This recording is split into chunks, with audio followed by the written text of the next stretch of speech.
Hello and welcome into the newest episode of Pat's Latest. I'm your host, Mike Gambardella, and today we have perhaps the biggest name linked to the Patriots all offseason, the potential trade partner that the Patriots have been looking for at number 4 in the upcoming NFL draft. Bill Belichick says the Patriot way never even existed, and what is going on with the two teams picking ahead of the Patriots in the upcoming draft. Before we get started, make sure you go down and subscribe for our channel. Get into the comments and let us know what you think of what's going on with the Patriots heading into the big time draft coming up in just a couple weeks here.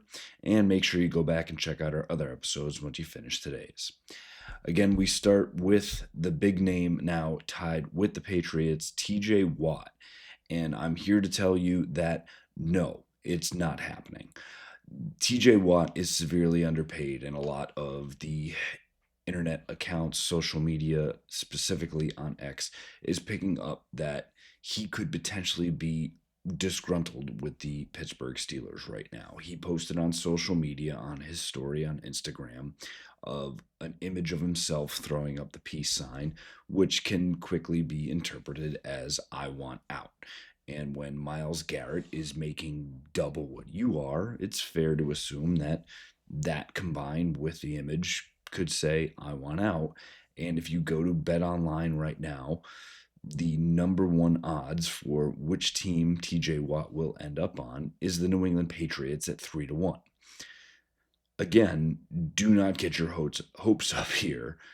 It's not going to happen.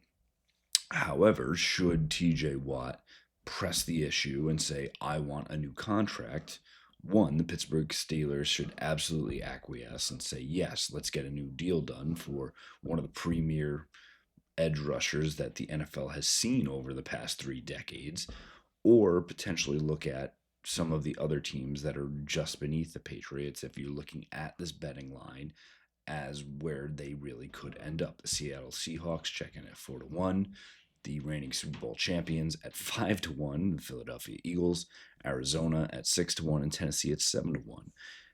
If TJ Watt is going to go anywhere, it would be to a team that has true Super Bowl aspirations coming in the next year or two. Again, this New England Patriots team is on the right trajectory, but as a team that won just 4 games last year and is picked in the top 5 in each of the past 2 years, they do not check that box. So if you see a lot of TJ Watt and Patriots right now, unfortunately, no, that's not going to happen anytime soon.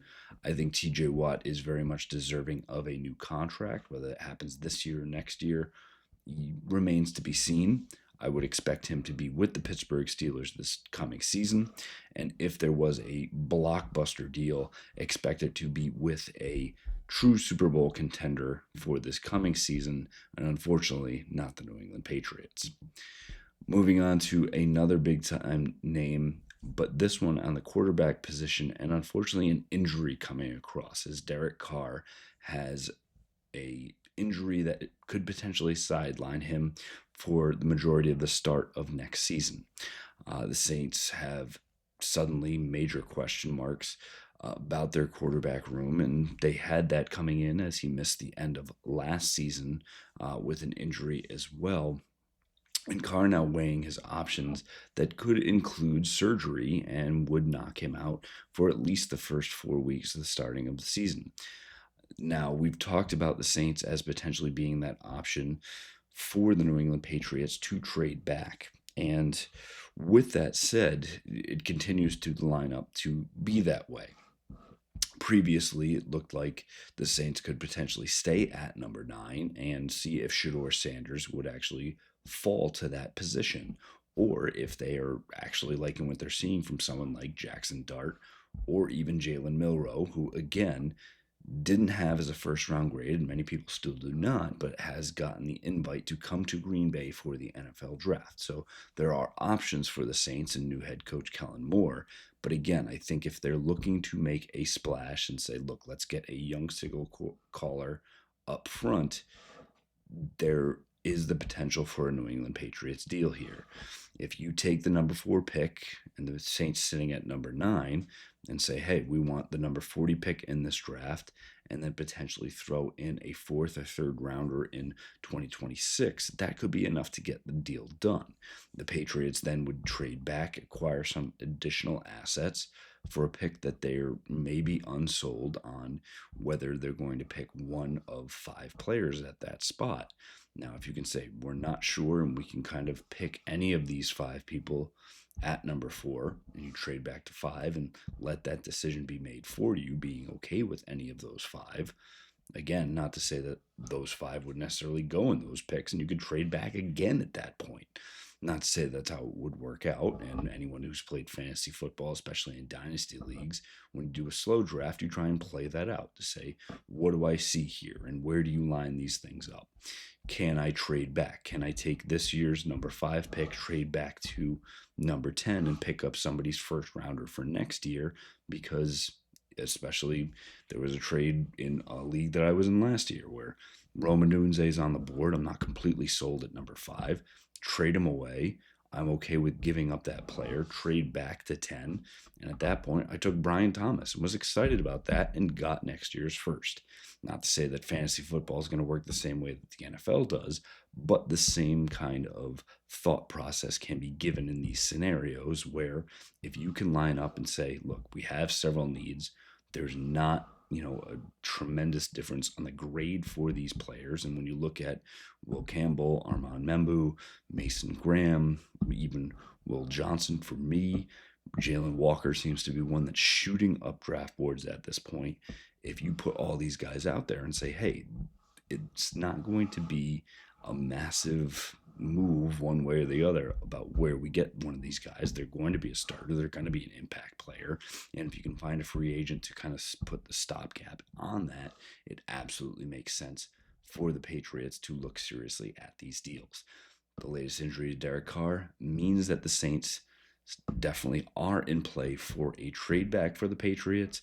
Not to say that that will happen. And again, with couple more weeks to go, the Patriots will continue to do their due diligence and look at who are these players that could potentially make sense. And with the holes that they have, it will be very interesting to see. Do they make a call and say, right now, go get Tyron Smith, go get Jedrick Wills, fill the hole at left tackle, go get Keenan Allen, fill the hole at wide receiver, Tyler Lockett, another one, several free agents still out there? Or do they want to get through the draft, pick the best player available, because that's what they've said they want to do, is not fill needs in the NFL draft, just go out and pick best available, see what that gets you, and then go back into free agency.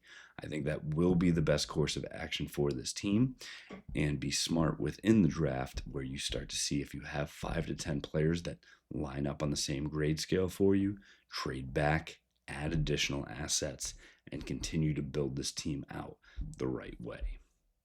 Speaking of building a team the right way, and someone who knows very much about that, Bill Belichick, who obviously is now in camp as the University of North Carolina head coach, has put his book out, The Art of Winning, and it's mildly surprising that he doesn't mention Robert Kraft too much. Again, not really about what his book is on, not the owner that hired him to do all of the winning that he achieved, but how he did those things. And the thing that came up was the Patriot way.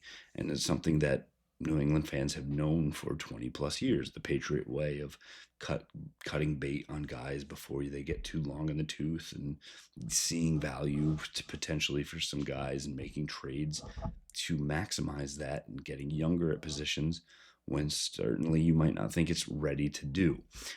For Belichick, the Patriot way was not a real thing. He said someone came up with the phrase, and it was not him. The Patriot way, quote unquote, I think they made some money off of it, and he said, good for them. Here's something you should know: the Patriot way does not exist. And now for Bill, yes, there wasn't a discussion, trademark, or anything of that nature to say this is the way that we do things. This is my Patriot way. We're going to do X, Y, and Z each season. It was very much more, hey, let's take a look at this roster, let's construct it, and let's make the best moves for this football team. So while you can say that, yes, there was no formula for the Patriot way, and it was never co-opted by Bill Belichick, there very much was a Patriot way in the sense of let's do what's best for business.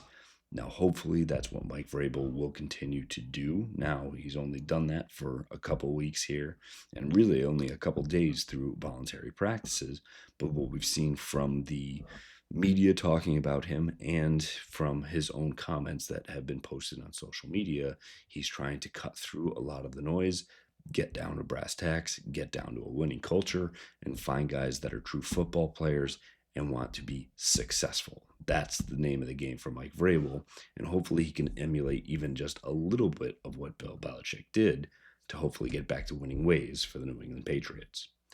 Finally, we look at, with the NFL draft coming up, the two teams picking in front of the New England Patriots and what their quarterback scenarios are.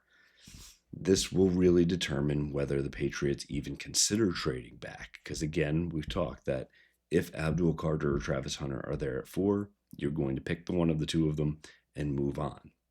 Now, obviously, the Cleveland Browns and the New York Giants have serious quarterback concerns. The New York Giants have addressed their concerns after moving on from both Drew Lock and from Daniel Jones by bringing in Russell Wilson and Jameis Winston. Again, guys that have had some big-time success. You have a Super Bowl champion in one of those quarterbacks, but obviously on the tail end of his career. Now the same thing for the Cleveland Browns as they have re-signed, granted a year after, to bring back Joe Flacco, who led the Browns to a playoff appearance 2 years ago and won Comeback Player of the Year. Now, not probably a long-term solution, and they have Kenny Pickett, who they also traded for. Deshaun Watson also on that roster, but likely is a long ways out from returning to the playing field as well. Both teams could absolutely take a quarterback, but again, with Hunter and Abdul Carter being such generational talents that we continue to talk about, it would be very surprising to see either one of them deciding to move on from one of those players to take Shedeur Sanders. For me, there is probably more of a scenario where you would see this play out as what the Houston Texans did a few years ago when they took C.J. Stroud at number 2 and then immediately traded for the pick behind at number 3 and took Will Anderson to double stack their roster. So if you can take a quarterback and then double stack with Abdul Carter, that's what they would like to do. I don't think that scenario will play out again this year.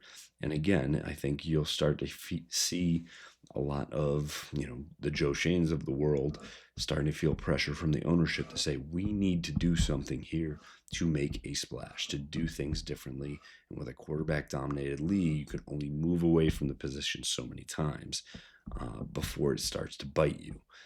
Not to say that Russell Wilson can't lead a team. Obviously was in the playoffs last year, couldn't win a playoff game, but you've got guys that know how to run a huddle, know how to instill a culture, but now it's, can you find guys who are absolute game changers in the way that Jaden Daniels did it a season ago? It would be tough for Jameis Winston, Joe Flacco, Russell Wilson to get that done in 2025. That is asking a lot. Not to say that it wouldn't be asking a lot of someone like Shedeur Sanders, but you can see a higher ceiling at this point for a player like that than you can for an aging veteran. Again, a lot of things at play here. The Patriots will continue to hope that this is really just teams stacking their quarterback rooms to get ready for a young quarterback. Likely for the Giants and the Browns at this point, though, they will be taking the top available player at the top of the draft, which would be Travis Hunter and Abdul Carter, and then looking to get back into the first round or the top of that second, and hoping Jackson Dart or Jalen Milroe or another quarterback of their choosing is still there for them to go. Bad news for the Patriots. They won't get one of those top prospects. But again, as those quarterback rooms start to shift out, whether that be the New Orleans Saints, the Las Vegas Raiders, or another team, there could potentially be options that add more draft capital and hopefully more game-changing players to the Patriots roster. That'll do it for us on this episode. Again, make sure you get in our comments and let us know what you think the Patriots will end up doing in the NFL draft. If you think there's any chance that TJ Watt ends up even outside of Pittsburgh at this point. And make sure you give us a like if you like what you hear, and go back and check out our other episodes. Fight on, Foxborough.